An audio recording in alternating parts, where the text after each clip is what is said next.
to silence the mind. And I could call them tricks. When we use them here in our daily life, it's like a trick. But when you go to a Buddhist monastery and spend some time there, it's actually a way of life. And there's so many ways to integrate these ways of life right into the way that we live here, and to be both. So, of course, there's meditation. And for some of you, that feels painful to sit down and cross your legs. As I was teaching meditation, one of the most common things I ever heard is, I can't silence my mind. It's never going to happen. Of course, I was trying to teach in New York City. But that's not true. Anyone, including you, can absolutely silence your mind. It's a matter of discipline. If you want something, if you want to lose weight, you choose your food. If you want to become strong, you stick to your exercising regime. It's the same. If you want to silence the mind, then you go through the stage of sitting and listening to the very noisy, chattery mind until you break through into the silence. And so don't think after the first couple sittings that you can't silence your mind. It's the beginning process. You can't climb the mountain on day one. So there's many things that are done that are not just sitting in meditation. One of them is practicing an entire day in silence. An entire day in silence, especially if you live with others. It really helps if the other people that you're living with are practicing it as well. This is difficult, of course, around children, but taking yourself away somewhere for a day or even half a day. And sometimes it's even just an hour where you intentionally spend time in silence. I find on silent retreats that it usually takes me 3 days to break through. The first day you spend in resistance to speaking, and the thoughts in your head become very loud because they come up as they normally would. You want to speak them, and you can't because you promised yourself you wouldn't, and so there's this tug of war happening all day.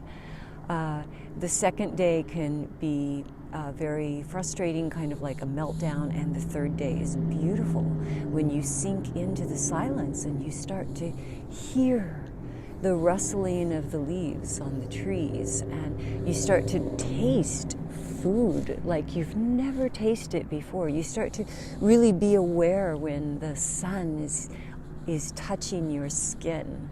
These subtle things that we take for granted in life. So taking time every day for silence, and if you can, every now and then, try an entire day committed to silence. And of course that means turning off the TV, turning off the radio. Doesn't mean diving into your favorite book. It means being with yourself, being with your mind. Who are you if you don't stop to listen, to really know? It's hard to answer that question. If we don't spend this time in silence, really listening within, the answer to who we are can very quickly become a response to all of the conditioning and imprinting of society and media around us. So let's move on to a couple more processes, simple, that you can do on a daily basis. Mindful eating. Try eating in silence, not reading a book, not working on your computer, not watching TV, not having a conversation with others. Try eating in silence and focus on the food that you're eating, the texture, the color, the way that it tastes, the way that it feels in your mouth. Eat slowly, chewing each bite with reverence for the food itself.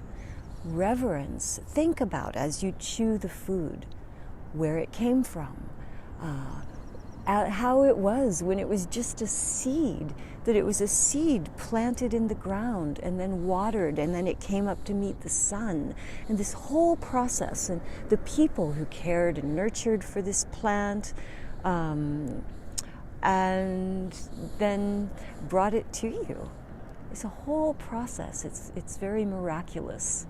And so to actually be thinking of this, and especially if you're eating any products that came from animals, it's so important to remember that animal, not a herd of animals or a species of animals, and that it exists to serve us, which is debatable,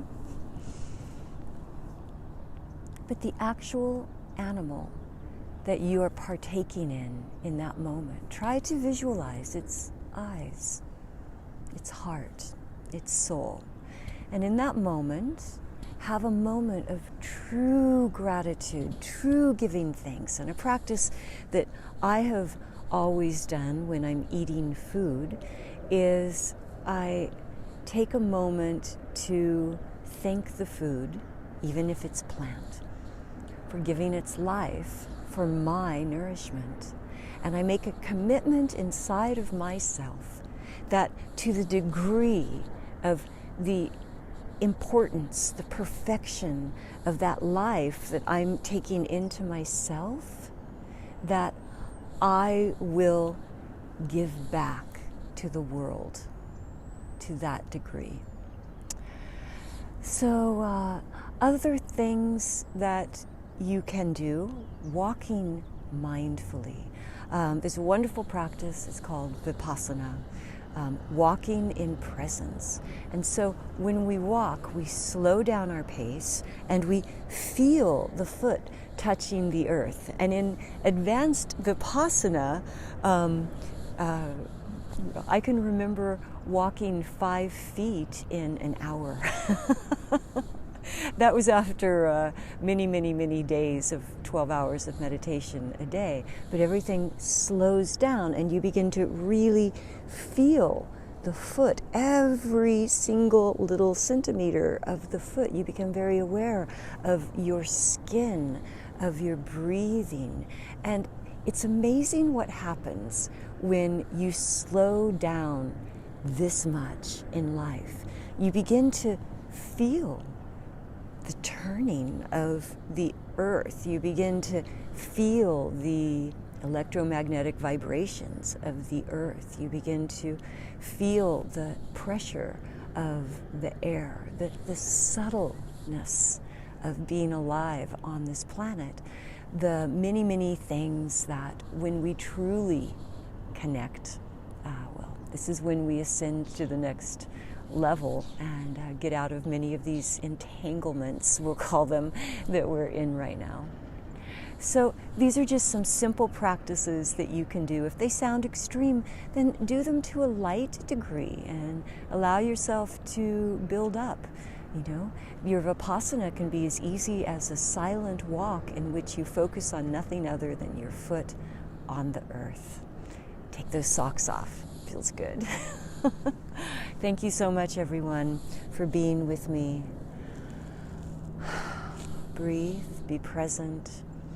Carve time for yourself to learn who you are above and beyond all other things in this world. Many blessings.